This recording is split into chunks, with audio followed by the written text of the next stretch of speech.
I'm Steve. I'm building a TT layout, 120 layout. It's going to be made up into modules so that it'll fit in the back of a car. Of course, TT stands for tabletop, so it's at the height of a tabletop. And each module can be put together. Other people can come along and join with other modules with a jig that we have at the end, so that they'll all fit in, and hopefully we can get a nice big layout in a show somewhere. See you on the route.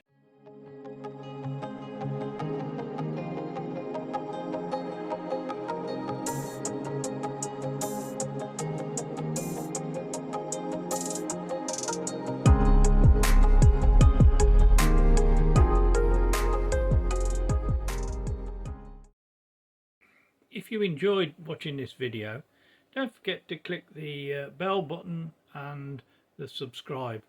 The subscribe costs you nothing, but it helps us to know that you want the videos to continue. Thank you.